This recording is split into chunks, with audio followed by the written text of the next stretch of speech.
Hello दोस्त, सबसे पहले आप लोग क्या करेंगे? अधिक मात्रा में शेयर करेंगे। मणिकांत है, ऋतिक रोशन है, सूर्यभान है, प्रियंका है, प्रियांशु है, सारे को तहे दिल से नमस्कार दोस्त। और क्या करेंगे? सबसे पहले आप लोग शेयर करेंगे। हाँ बिल्कुल बेटा, आप लोग क्या करेंगे? शेयर करेंगे। और आज ही आपका सिलेबस में क्या रखा गया है? हाँ बिल्कुल बिल्कुल बिल्कुल, फिजिक्स है ना। और आज टॉपिक है आपका गति से रिलेटेड। आखिर गति होता क्या है ये समझेंगे। गति से संबंधित गति के प्रकार।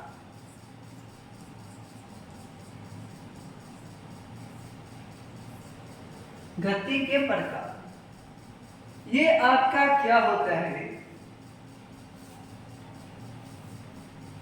गति के प्रकार में आप लोग अच्छी तरह से समझेंगे। गति बहुत सारे अलग अलग प्रकार के माना जाता है। और अच्छी तरह से आप लोग बेटा क्या करेंगे? शेयर करेंगे। जितने बच्चे जुड़ेंगे उतना ही आज आनंद आने वाला है। आप लोग शेयर करेंगे। हाँ,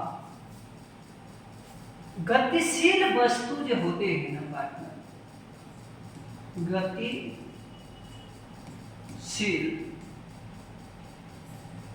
गतिशील वस्तु जो होते हैं ना, अलग अलग गति करते हैं। यानी कि आप लोग समझेंगे, गतिशील वस्तु की गति जो होती है, गतिशील वस्तु की गति जो होते हैं अलग अलग प्रकार के माना जाता है। अलग अलग प्रकार माना जाता है। गति के प्रकार में समझेंगे बेटा, गतिशील वस्तु गति जो होते हैं अलग अलग प्रकार के माना जाता है। गति अलग अलग गतिशील होते हैं, तो अलग अलग प्रकार माना जाएगा गति को।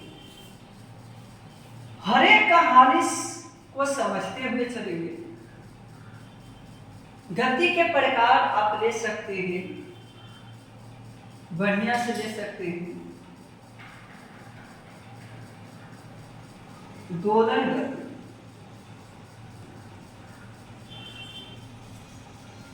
गति, आप ले सकते हैं। दोलन गति लीजिए, आवर्त गति लीजिए, आवर्ती गति कहिए। आप लीजिए वृत्तीय गति,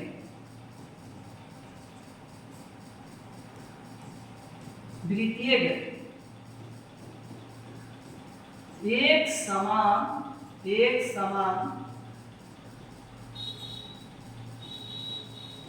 समान गति।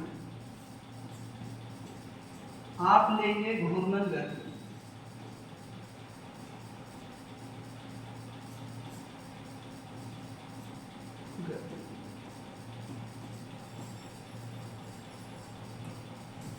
ये सब जो है ना आपका, ये गति के प्रकार है। दोलन गति, आवर्त गति, वृत्तीय गति, एक समान गति और घूर्णन गति और सरल रेखा गति। सरल रेखा गति। दोलन गति, आवर्त गति, वृत्तीय गति, एक समान गति, घूर्णन गति और सरल रेखा गति। ये इतना आप लोग को क्या करना है बेटा, आज पढ़ना है गति। जब कोई वस्तु गति के रूप में है उसी को तो बोलेंगे कि गति है। अब बताएंगे जो गतिशील रहेगा उसी को माना जाएगा कि गति है। अब जो वस्तु साइलेंट है, इस सिंपल अवस्था में इसको ऐसे किए तो ये इसमें गति है, परिवर्तनशील। अब ध्यान देना है दोलन गति किसे कहते हैं, ये बात को अच्छी तरह से समझेंगे हर एक पॉइंट को। दोलन गति,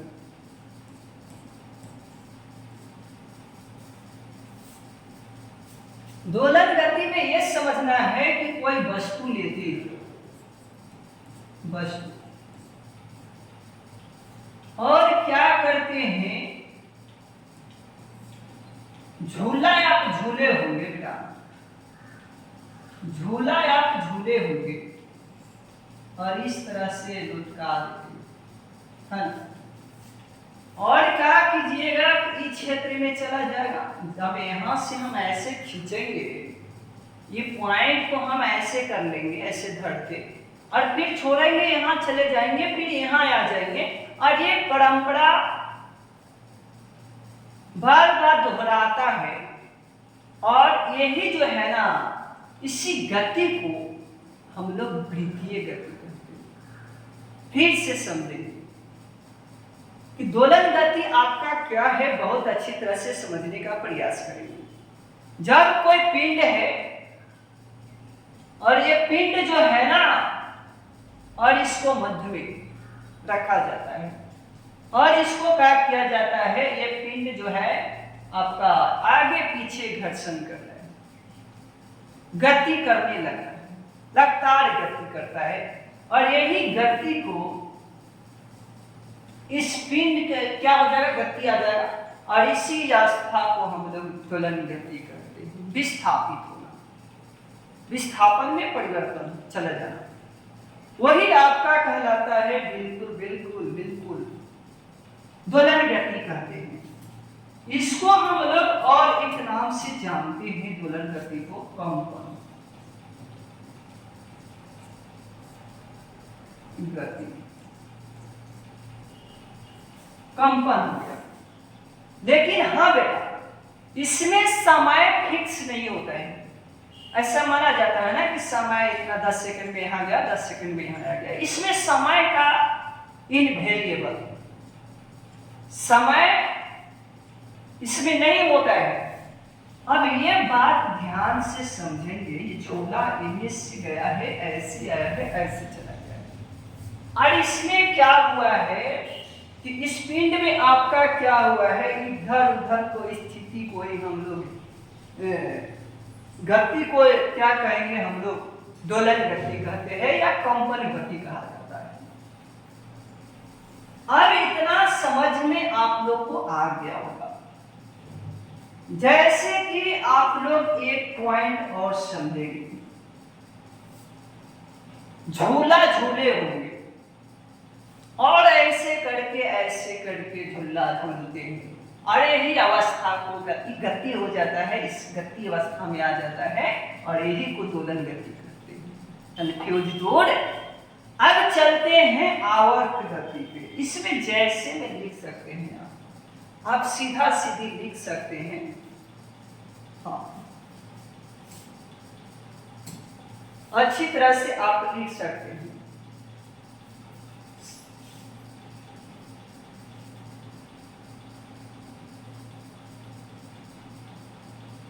लिख सकते हैं झूला, झूलते समय। ये पॉइंट आप यहां से लिख लेंगे। दूसरी पॉइंट आप लिख सकते हैं सिलाई मशीन, सिलाई मशीन। घड़ी की सुई को देख लो, घड़ी की सुई।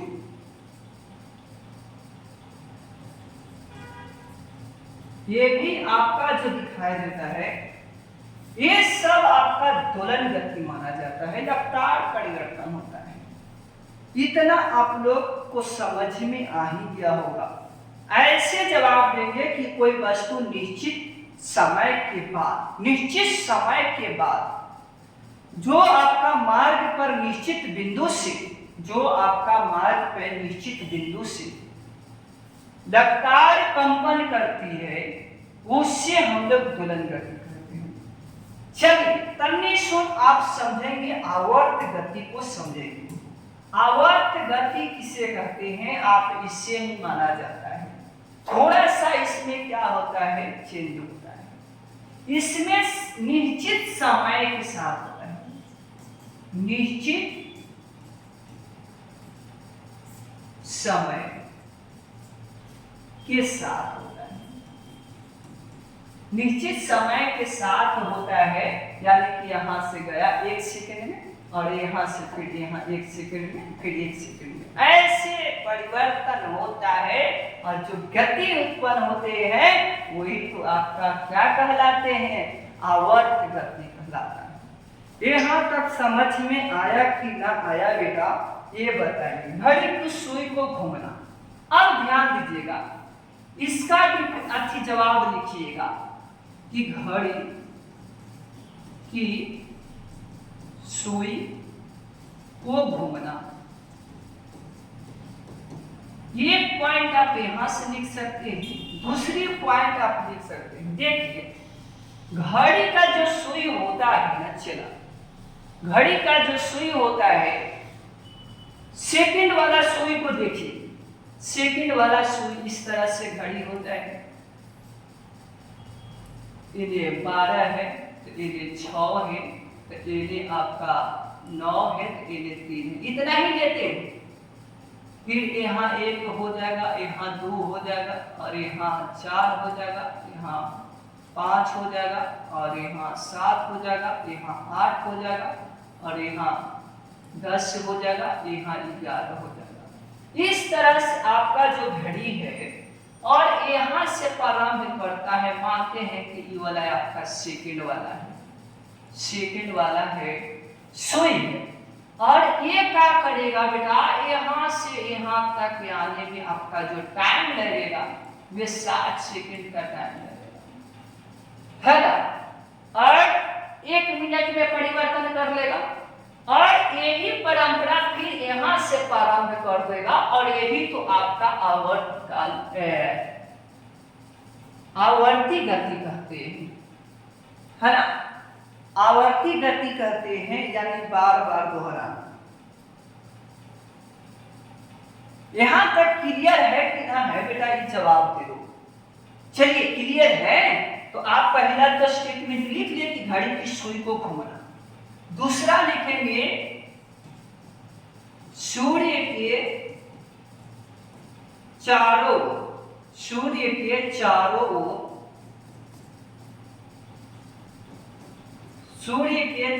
ओर पृथ्वी का घूमना, पृथ्वी का घूमना। आप जवाब देंगे बेटा, यहाँ पे जवाब देंगे कैसे पृथ्वी घूमेंगे। ये यहाँ आपका सूर्य है। अब ध्यान दीजिएगा, ऐसे करके आपका जो है ना, ये पृथ्वी घूमता है, कने से कने घूमता है। इधर से आपका ऐसे भी कम बढ़ेगा, इस तरह से, इधर एंटीक्लॉक। ये पृथ्वी है, क्या है, पृथ्वी। और ये इस तरह से भेका मार रहा है। ये टाइम ये रखा है 365 डे, 5 घंटा 48 मिनट 36 सेकेंड। इतना टाइम में घूम जाता है पृथ्वी, और यही अवस्था फिर क्या करता है, प्रारंभ कर देता है। यही हम लोग क्या कहते हैं, आवर्त गति कहते हैं। वृत्तीय गति समझेंगे बेटा। वृत्तीय गति क्या होता है, किससे कहते हैं, यहां समझेंगे वृत्तीय गति।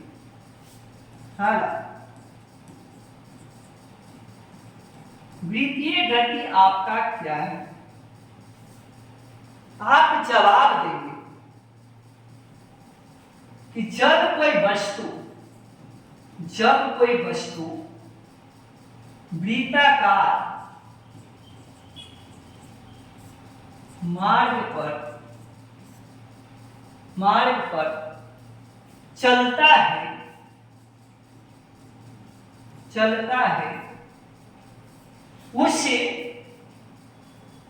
वृत्तीय गति कहते हैं। उसे क्या कहेंगे, वृत्तीय गति कहते हैं। यहां तक कंफ्यूज दूर हुआ कि नहीं हुआ? आप लोग जवाब देंगे बेटा, आप लोग जवाब देंगे कि मैंने क्या बता रखा है कि वृत्तीय गति किसे कहते हैं, जब कोई वस्तु है और वृत्ताकार मार्ग पर, यानी कि ये आपका वृत्ताकार मार्ग है। क्या है, वृत्ताकार मार्ग है, वृत्ताकार है। और ई मार्ग पर जब कोई वस्तु चलता है और यही मार्ग को हम लोग क्या कहेंगे, वृत्तीय गति हुआ है। जो गति होगा उसको हम लोग वृत्तीय गति कहेंगे। यहां तक समझ में आया कि ना आया, आप लोग जवाब देंगे। वृत्तीय गति हो गया। अब समझेंगे एक समान गति किसे कहते हैं। एक समान गति किसे कहते हैं, एक समान गति किसे कहते हैं। अब ध्यान देंगे बेटा, एक समान चाल से जब कोई वस्तु है और एक समान चाल से जा रहा है, एक समान चाल से आपका वृत्त पर कोई वस्तु मार्ग पर चलता है, वही आपका क्या कहलाता है, एक समान वृत्तीय गति कहते हैं। एक समान वृत्तीय गति कहते हैं। देखिए एक समान गति लिखा गया है, यहाँ वृत्तीय हो जाएगा। वृत्तीय गति कहते हैं। क्या कहते हैं, वृत्तीय गति कहते हैं। यहाँ एक समान वृत्तीय गति कहते हैं। ऐसे होगा, ठीक है। ये चलेगा वृत्त के मार्ग पर सीधा सीधी, तो आप कहेंगे कि एक वृत्तीय गति कहलाएगा, है ना, एक समान वृत्तीय गति कहेंगे, ठीक है, एक वृत्तीय नहीं। यहाँ तक आप लोग को समझ में आया कि नहीं आया? आज हम क्लियर करने वाले हैं आप लोग को गति के बारे में। अब समझेंगे बेटा, अब यहां समझिए दोलन गति क्या है। दोलन गति में आप यहां थोड़ा समझेंगे, आप थोड़ा समझेंगे दोलन गति में क्या होता है। दोलन गति हो गया है, घूर्णन गति समझेंगे। घूर्णन गति क्या होता है, जब कोई क्या मान रस्सी मान लेते हैं, रस्सी, रस्सी का होता है ना लट्टू, लट्टू में लपेट दिया जाता है, लपेट दिया जाता है, लपेट दिया जाता है। तो फिर क्या होता है, जब उसको घुमाएंगे ना तो वह अपनी धुरी पर घूमना प्रारंभ कर देगा, गति में आ जाएगा। वही आपका क्या कहलाता है, घूर्णन गति कहलाता है, घूर्णन गति कहलाता है। ये अच्छी तरह से जानिए। इतना आप लोग को समझ में आया कि नहीं आया? आप लट्टू को देखे होंगे, बचपना में खूब खेले हैं बेटा। इस तरह से लट्टू घर्षण करने लगता है। ये बात को याद रखेंगे, ये बात को अच्छी तरह से याद रखेंगे। समझ में आया कि ना आया, आप लोग जवाब देंगे। अब समझेंगे सरल रेखा में। सरल रेखा गति किसे कहते हैं? सरल रेखीय गति किसे कहते हैं? ऐसे भी दे सकता है।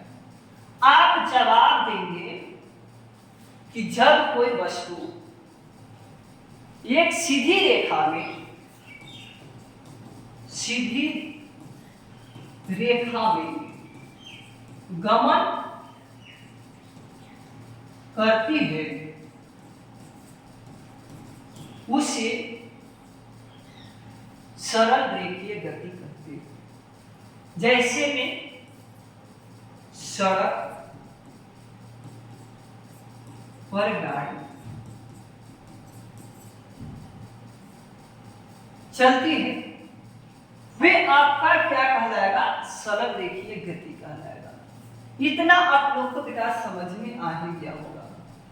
चलते हैं आगे की ओर। हर एक कहानी को समझते हुए चलेंगे, हर एक पल को समझते हुए चलेंगे।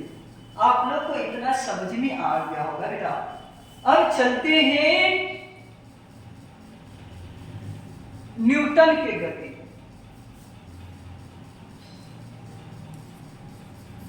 न्यूटन के गति, न्यूटन की गति से प्रश्न बहुत पूछे जाते हैं और आप लोग को जवाब देना है कि न्यूटन का गति है क्या। सबसे पहले आप ये समझेंगे, ये जो गति का सिद्धांत दिए हैं न्यूटन साहब ने दिए, एक बुक है प्रिंसिपिया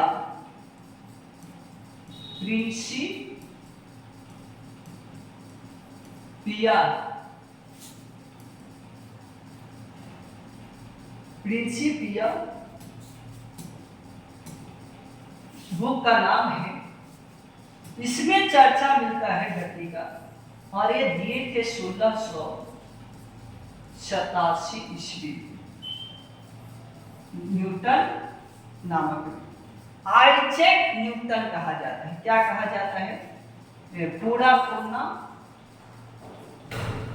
आइजैक न्यूटन, ये कहा जाता है। अब हर एक कहानी को समझते हुए चलेंगे। न्यूटन का गति, अब ध्यान देना है। न्यूटन साहब ने पेड़ के नीचे बैठा था, आम के पेड़ था और उनके नीचे बैठा था। आम के पेड़ जो था ना, उसके नीचे। अब क्या हुआ ना, हर एक वैज्ञानिक को माना जाता है आम ऊपर से नीचे गिरा। तो न्यूटन साहब ने सोचा कि आखिर जो आम गिरा मेरे पास नजदीक में, ऊपर क्यों नहीं गया? और वैज्ञानिक लोग ने बोलते हैं कि सेव पेड़ पर से गिरा, उसके नीचे बैठे थे, सेव नीचे गिरा इनको बगल में, लेकिन ऊपर क्यों नहीं गया? तो आज हम वही विवरण को तोड़ने वाले हैं, समझाने वाले हैं, हर एक कहानी को समझाते हुए चलेंगे। बेटा एक बात याद रखेंगे, आपको विद्वान नहीं बनना है, आपको विद्वान नहीं बनना है, आपको इतना जरूर बनना है कि घर का सेवन करें, बस यही समझना है। न्यूटन के तीनों नियम को समझेंगे। न्यूटन का कितने नियम है?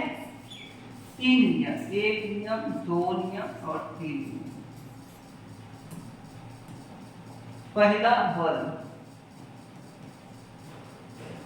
दूसरा याद रखेंगे, पहला बल है बल के नियम। दूसरा याद रखेंगे, हर एक कहानी को देखिए कमेंट करने लगे ना, यही चलते तो दिक्कत होता है आप लोगों को।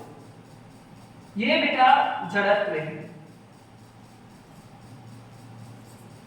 जड़त्व का नियम। ये बल का नियम, बल का नियम, और ये आपका दर्शाता है, हाँ, प्रत्येक क्रिया के विपरीत प्रतिक्रिया। यही क्रिया के प्रतिक्रिया, क्रिया के प्रतिक्रिया, क्रिया के प्रतिक्रिया, यही दर्शाता है जड़त्व का नियम, बल का नियम, क्रिया के प्रतिक्रिया। पहला याद रखेंगे कि जड़त्व का नियम से संबंधित है, दूसरा बल का नियम से संबंधित है, जो कि 1 बराबर 1 ए होता है। तीसरा याद रखेंगे कि क्रिया के प्रतिक्रिया, क्रिया के प्रतिक्रिया से संबंधित है। और समझते हुए चलेंगे, हर एक कहानी को समझते हुए चलेंगे। क्या होता है ना, जड़त्व का नियम कहिए या न्यूटन के प्रथम नियम कहिए, दोनों सेम ही है, कंफ्यूज नहीं होना है। पहला नियम ये बताता है कि जब कोई वस्तु विरामावस्था में है तो वह विरामावस्था में ही रहेगा, या जब कोई वस्तु गतिशील अवस्था में है तो वह वस्तु गतिशील ही अवस्था में रहेगा। तब तक यह परंपरा रहेगा जब तक कोई बाहर से बाह्य बल न लग जाए, तब तक वही अवस्था में रहेगा। यही फर्स्ट नियम कहा जाता है। देखिए बेटा, ये आपका क्या है, पेंसिल है लिखने वाला, और मैंने क्या किया, एस पे रखा है, हाथ पे रखा है। अब बताइएगा, ये अपनी जो है ना, अपनी अवस्था में ही है, जिस अवस्था में है उसी अवस्था में रहना चाहता है, तब तक रहेगा जब तक उससे बाहरपन न लग जाए। यही फर्स्ट नियम कहा जाता है न्यूटन का। अब देखिए, बाह मतलब क्या होता है, ऐसे करके उठाना, ये बाह बल कहलाया। आप ध्यान से समझेंगे तभी समझ में आएगा। अब बात को समझते हुए चलेंगे। और ट्रेन है, ट्रेन पर आप लोग बैठे होंगे, ट्रेन जा रहा है, सफर की ओर जा रहा है। अब बात को समझेंगे, ट्रेन ऐसे तो चल दिया है, और क्या है ना बेटा, आप लोग बैठ गए हैं इस पे, और ड्राइवर लेके गए हैं, बीच में रोक दे रहा है, ड्राइवर रोक दे रहा है, बात को समझेंगे, रोक दिया, और वे आदमी अपनी अवस्था में आ जाएगा, जिस अवस्था में रहना चाहता है। अगर वे ट्रेन एक पर एक चलने लगे, ड्राइवर खोल दे, तो व्यक्ति पीछे की ओर ऐसे और आगे की ओर हो जाएगा, ऐसी परंपरा आ जाएगा। तो वहां पे जड़त्व का ही खोलो होगा। जड़त्व अवस्था में ही रहना चाह रहा था ना, वह गतिशील में आ गया है, बाहर बन लगा है। बस समझ ही गए होंगे वहां पे। दूसरा नियम आप लोग समझेंगे, बहुत अच्छी तरह से समझेंगे। किसी वस्तु के संवेग में परिवर्तन की दर लगाए गए बल जो है ना, समानुपाती होता है। इसमें जब कोई वस्तु है, वस्तु ये आपका जो वस्तु है संवेग में परिवर्तन होना। क्या में? संवेग में क्या होना? परिवर्तन होना। संवेग में परिवर्तन होना। संवेग में परिवर्तन होना। अब बात को समझेंगे। जब संवेग में परिवर्तन हो जाएगा उसके बल के क्या होंगे? बल के समानुपाती होंगे। समानुपाती होंगे। बात को समझेंगे। सेकंड नियम से उतना प्रश्न नहीं पूछा जाता है, लेकिन आपको से डिफिनीशन जरूर पूछा जाएगा और बताएंगे कि इसी से बल का व्यंजक प्राप्त किया जाता है। फर्स्ट से बल का परिभाषा निकलता है, सेकंड से बल का व्यंजक प्राप्त किया जाता है और थर्ड से बल का प्रकृति। और समझते हुए चलेंगे, हर एक कहानी को समझेंगे। जड़त्व बल भी कहेंगे इसको। जड़त्व का नियम का परिभाषित होता है। अब ध्यान देंगे, यहां पे समझते हुए चलेंगे, हर एक कहानी को समझते हुए चलेंगे कि ये जो दिखाई दे रहा है ना, ये वस्तु है संवेग में परिवर्तन होना। जब कोई वस्तु संवेग में परिवर्तन होगा और बल के समानुपाती होगा, यानी कि कह सकते हैं कि एक बराबर एफ बी। एफ आपका बल है और एम आपका द्रव्यमान है और ए आपका त्वरण है। यही अवस्था कहलाता है। और ये अवस्था ही आपका क्या कहलाता है? कि संवेग में परिवर्तन होता है। यानी कि बल जो होते हैं द्रव्यमान और त्वरण के गुणनफल होते हैं, वही तो आपका कहलाते हैं सेकंड। हर एक कहानी को समझते हुए चलेंगे, हर एक पल को समझते हुए चलेंगे कि जब कोई वस्तु संवेग में परिवर्तन हो रहा है और बल के समानुपाती हो रहा है, तो बल के समानुपाती होगा। लेकिन बेटा और समझेंगे, हर एक कहानी को समझेंगे। मान लीजिए कि ये है वस्तु और इन्हें से धकेल रहे हैं, दम जा रहा है, जाएगा दम जाएगा एकदम ऐसे हो रहा है। इस क्या हो रहा है? यही तो आपका संवेग में परिवर्तन हुआ और इसी अवस्था का तो सेकंड कहते हैं। प्रतिक्रिया, क्रिया के प्रतिक्रिया, ये आपका तीसरा नियम समझेंगे, न्यूटन का तीसरा नियम। ये बोला जाता है कि जब कोई वस्तु है और ऐसे करके इस दीवार पर फेंकी और फिर आ जाए वो अवस्था में, तो यानी कि फेंके और इनसे आ जाए, इस अवस्था को क्या कहेंगे? क्रिया में प्रतिक्रिया को ही हम लोग न्यूटन का तीसरा नियम कहते हैं। अब समझ में आया कि ना आया बेटा? इतना जवाब दे आया है ना? अब क्लियर हुआ कि ना हुआ? आप लोग जवाब देंगे। तो मिलते हैं कल इसी मोहब्बत के साथ, इसी प्यार के साथ, इसी जज्बे के साथ। और आज कैसा लगा आप लोग कमेंट में जरूर पेश करेंगे। और बेटा अच्छी तरह से मेहनत करियन, वही पास करियन, ये सबको जान रहे हैं अच्छी तरह से। तो बेटा अगर न्यू जुड़े हैं हमसे और चैनल को सब्सक्राइब नहीं किए हैं तो चैनल को सब्सक्राइब कर दें, लाइक कर दें और अधिक मात्रा में हमें शेयर करेंगे और हमें अधिक मात्रा में सपोर्ट करेंगे। तो आपका प्रतीक ही मेरा पहचान बनता है। आपका जितना प्रतीक रहेगा हमारे लिए उतना ही मेरा पहचान बनेगा।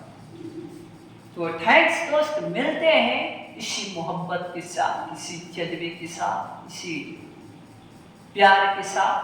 थैंक्स जोड़ने के लिए।